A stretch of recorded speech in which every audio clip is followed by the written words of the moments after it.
Welcome to Success in Motion. Join us as we dive deep with top leaders, entrepreneurs, and professionals, uncovering strategies to grow, scale, and succeed.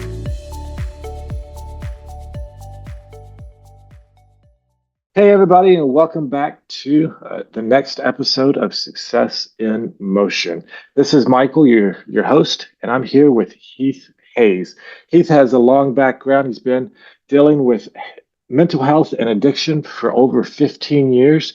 He started as a case manager working with homeless individuals, and now he runs his own mental health and addiction consulting firm where he's working with large government and education facilities. Heath, welcome to the show. I appreciate it. Thanks for having me on.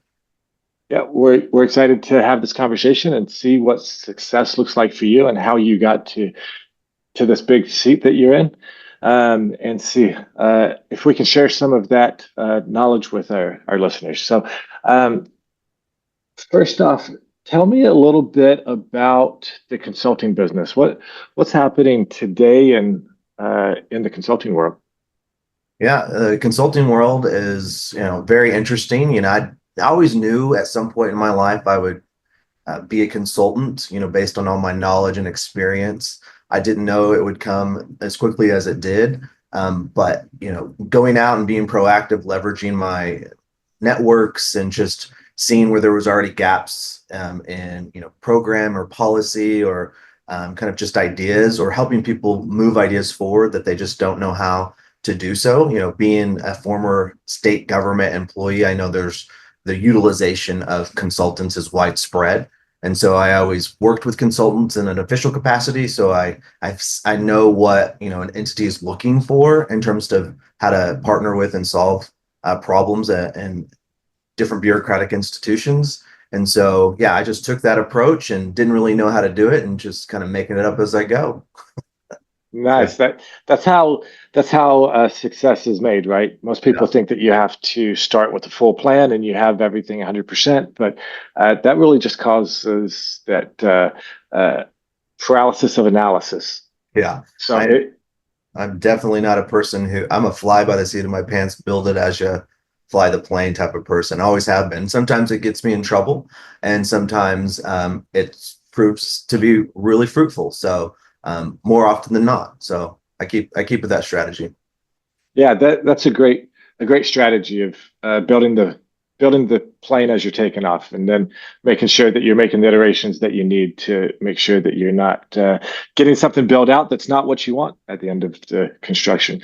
So let's look at this space of consulting. There's a lot of competition in consulting. There's no offense against consultants, but it seems like there's one on every corner. What sets you apart from all of the other consultants that are out there? I think because I'm a relatively small and newer, organization, I don't have a lot of the expensive overhead that a lot of consulting firms have. First and foremost, just knowing and working with different large consulting groups. So that the other thing is that there's not a lot of fluff with what it is that I'm offering or I'm suggesting or outreaching to various partners or entities, because I know where the problems are in mental health and addiction programs and policy. I have a successful track record of implementing and integrating and creating, and so I have a track record and deliverables that I can offer people in terms of like, here's some real tangible things versus just a slide deck that might really and make everybody feel really good about something, but there's never any nobody ever lands the plane, so to speak. And so I think that what sets me specifically out in front, and I have a lot of specific niched expertise that doesn't exist in a lot of different spaces within behavioral health. So like, for example, developing a workforce of people who have mental health and addiction experience, creating a workforce, a full-time job and employment route for folks who have been through a system, and then helping train and develop them and supervise them. There's not a lot of other consultant type people who can say that they have successfully done that. And so that's just one example of what it is that I bring to the table and how I differentiate between other, consulting firms or other consulting practices. Yeah, that's fantastic. You also mentioned something in at the very beginning with the first question about how you worked in the system of who you're wanting to work for now. And so Yeah. you know the flip side of the coin. And so Yeah. that really would set you apart because you know what they're asking for. Yeah. And so you can help them get what they need a lot easier than somebody who's just coming up to say, this is what I have, right? Like, Yeah. I know what you need. I know what you want. Yeah. Not, yeah. So, I yeah, always felt like at some point too that if I were to hire on a consultant, I felt like I was doing more of the work than they were. And so I've always knew in the back of my mind, like, I'm going to create a business out of this because not only do I know where the gaps are, but I can figure it out better than you can. So, yeah, that's great. So in looking at the consulting space, the mental health space, looking back, you've been doing this for over 15 years. If somebody wanted to get into the space where you're at, what recommendation would you give to them to get them started? so it's kind of the same framework that I've used my entire life. And also why I think I'm on your podcast today is because I just said yes. I'd say yes to a lot of opportunities. I got to really find a reason to say no. Like if it's, against my morals, my ethics, if there's, helping a greater good, like most of the time I'm going to try to figure out a way to say yes and take those opportunities and take those risks that are associated with taking different opportunities. So I would say, don't be afraid to outreach people that you might not know, from a Fortune 500 company CEO, or some type of celebrity who you want to partner with. Like there's no restriction on how much you're willing to put yourself out there and just ask. The worst that somebody could say is no to you. So I would say that would be what my biggest advice in terms of success is just saying yes, and finding a way to say yes. Yeah, you miss every opportunity that you don't ask for and every one that you turn down. And so a lot of times we think of these opportunities that are coming our way as scary or big or too much or too time consuming. But if you just say yes, you'll figure out how to make it happen. And Yeah, that yes might not mean that you are going and you're doing all of the different individual things, but exactly.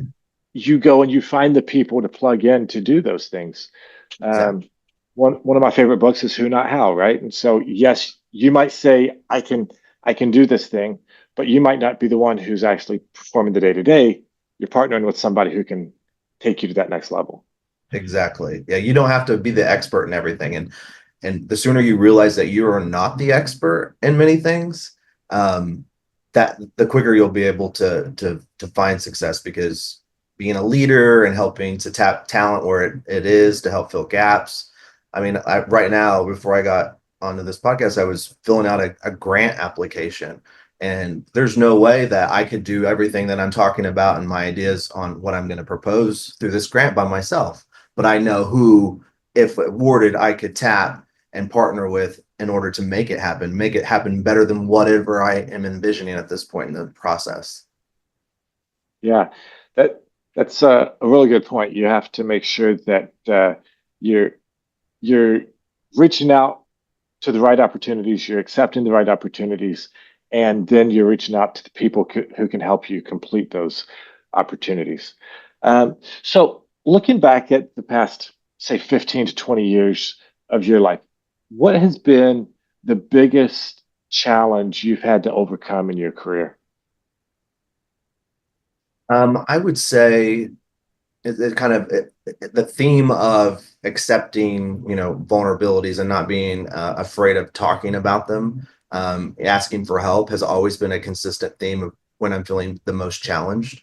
And so, like at the beginning, how I even found myself in the field of mental health and addiction is because I too am a person who has struggled with mental health and addiction issues. And that is what led me to even pursuing, higher education in this field and figuring out how to help and improve the system of mental health and addiction services and treatments and advocacy around it. But it had to start with me being comfortable and feel safe enough to, expose that vulnerability or to share that information. And once I learned how to kind of frame that in a way that was helpful, it has been the best thing for me. And I find that iteration all across my career, and especially now, finding ways to say, hey, I'm not perfect at this, I need help. And knowing who to ask for sometimes is the most helpful, but also being willing to ask for help, and share that vulnerable state. Fantastic. I love that. So you said that you had to be vulnerable and share some of your weaknesses. Yeah.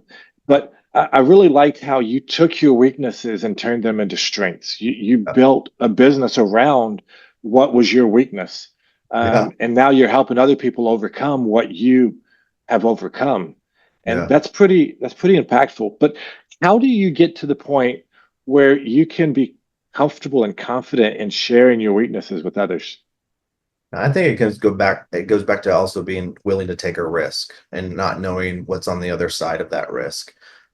There's been many a times in my life that I've, just went with my gut and felt that this risk, what's the worst thing that can happen? Oh, that they, know that I experienced mental health and addiction challenges in my life. Okay, what does that mean?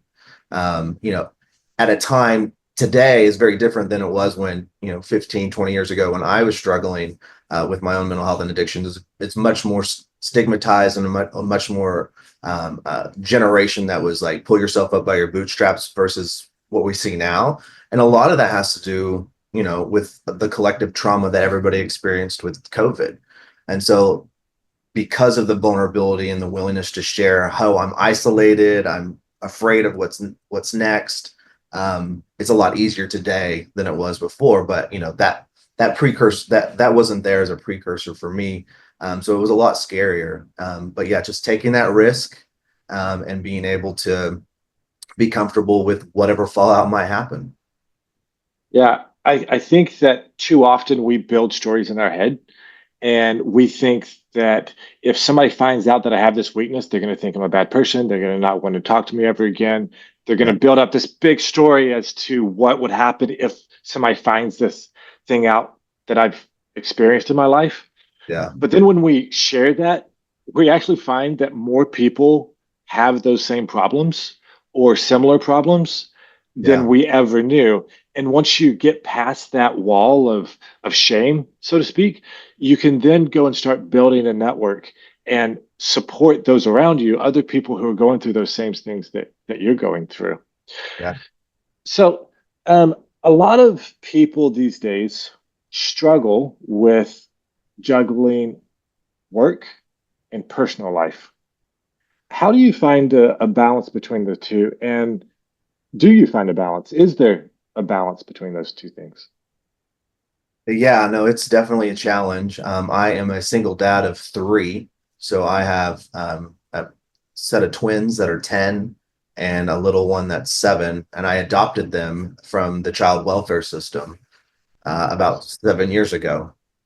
And being able to keep up with, the demands of, owning my own business and all of the sports and activities that they have, and my own kind of personal rest and recharge needs, is very challenging, very challenging. I would say the more that I can integrate things, um, the better it is for me. So, this time right now, they're at school. So I get a lot of my work done while they're at school. And luckily they go to a place where they're at a school and they're not at home where I'm having to also manage, you know, homeschooling them. And I just kind of have to structure and know at least what the day is going to bring me, being willing to pivot if needed, but also, holding a boundary of like, okay, now this is Daddy Heath's time, to watch TV. There are other TVs in this house. You all need to go and do whatever it is that, I have my own space, my own time. So, it's hard to balance it all, and know that I'm not going to be perfect, and know that I'm not gonna be a super dad, but in their eyes, I am. It's just as long as Yeah. I'm loving them and keep them alive, I think I'm doing my job. Yeah. That is the base level. Well, the base level is keeping them alive, right? Yeah, yeah. And then loving them is taking it to that next level. I think one thing that I've found in my journey of life is that uh, you should definitely choose quality over quantity, Hmm. because you could spend 24 hours a day with your kids and be a terrible dad, Right. be on your phone the whole time, be doing distracted with anything and everything, and have a much worse relationship with your kid than if you go and you work 10 hours a day, you come home, you're with them for 1 or 2 hours, then it's time for them to go to bed. Right. And but during that couple of hours that you're with them, you're with them. Right. It's a completely different mindset. It's a completely different attitude that they have towards you when Yeah. you're able to be present. And one of the things that helps me be present is I found something that I really enjoy doing. I love talking to people about their business and their success Yeah. and how they got there, right? So this is uplifting for me. So at the end of the day, I don't feel drained that I need to go bury myself into Facebook. Right. Um, and so that's some of the things that I do. I'm happy to hear some of the things that you do. Um, so it sounds like things are going pretty well for you with this consulting business that you've grown over the past few years. Another thing that a lot of people in our audiences are looking forward to is the idea of a passive investment, and how they can take that and uh, put their money to work for them and either supplement their earned income or even replace that earned income. What are your thoughts about this topic? No, I definitely I find it interesting. So saying yes to some of the things when people outreach me, because I know that I outreach a lot of other, groups and individuals and organizations. I've gotten, opportunities to, find out how this franchise works for you, like as a way to build passive income. And I find it very fascinating, very interesting. Um, another one of those things where you have to take a risk. How are you going to offset the initial capital investment to get it rolling? Are you willing to leverage some of your resources that already exist to potentially make more?